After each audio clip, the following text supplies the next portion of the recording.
So I posted this one on my Instagram stories before about how Liquid Death is truly a branding masterclass. Like if you want to see the power of what branding along with a perfectly executed marketing campaign can do, this is it. Because Liquid Death is basically just water in a can. They're not out here pretending that their water is different from water you can get anywhere else. It's just plain water. But then the founder of Liquid Death, Mike Cessario, thought, what if we can become the Red Bull of water? So you know how brands such as Red Bull, Monster, Doritos, these brands usually have the most extreme marketing campaigns. Their ads, their messaging, what their brands stand for. Those brands are a lot of fun. And so Mike Cessario noticed that the brands executing these exceptionally effective marketing campaigns, they're usually junk food, alcohol, and energy drink brands. And apparently, there was this one rock concert where a bunch of the band members on stage didn't want to drink water. I don't know, I guess because during a rock concert where the energy is so high, you feel like kind of a loser drinking a bottle of water. And so Monster Energy Drink actually did a limited run where they put water in Monster cans just so that the people on stage wouldn't dehydrate. The same thing happened in bars. Bar owners said that they were having a hard time moving bottled water. Like people don't go to bars to drink water, right? They're there to get wasted. And so with all of this in mind, Mike Cessario created Liquid Death. Based on the design of the packaging alone, it already looks cool. And the funny thing is that when they were distributing Liquid Death to bar owners,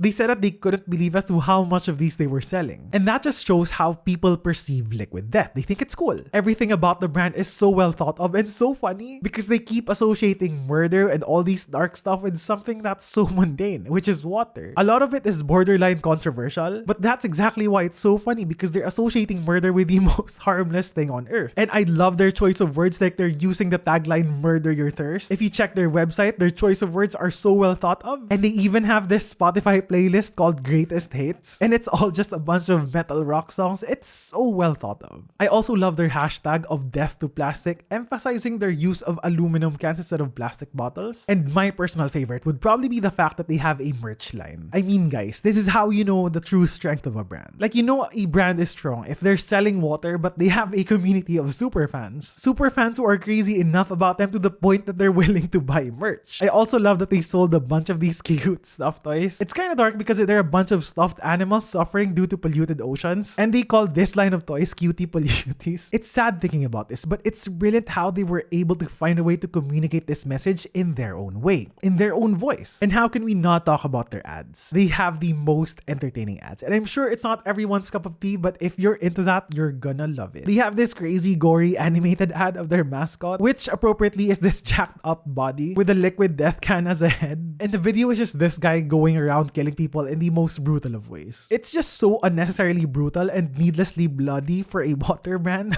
which makes it kind of funny in a way. And then they have this ad of a bunch of kids partying, like drinking Liquid Death the same way they would drink alcohol, and ending it with a punchline right at the end which says, "Don't be scared, it's just water." Like, it's so smart, it's so clever, it's just so well done. And it's crazy that all of this just started a couple of years ago. Mike Cessario launched Liquid Death in 2017. He spent $5,000 to start the company, spent $1,500 to create this video, spent money on Facebook ads, the video went viral, and just like that, word spread about Liquid Death. And now the brand has more followers than Pepsi's own bottled water brand, Aquafina. Liquid Death is the most popular water brand on social media. And they did all that because they knew that they wouldn't be able to compete with the ad budgets of Pepsi and Coke. So they knew that whatever they put out there, it had to be content that people will share for them. Organic marketing is their bread and butter. There are a bunch of super funny clips of Liquid Death on TikTok. Like, there's this guy doing a skincare routine, and part of his skincare routine was to wash his face with Liquid Death, which basically just means just wash your face with water. So yeah, you see stupid funny stuff like that on social, and it's helped the brand build like this cult-like following of superfans. And just a couple of months ago, Liquid Death raised another round of funding, raising the value of their company to around $500 million, and they're now in 29,000 locations. I love this story. This is the perfect case study of what branding done right can do.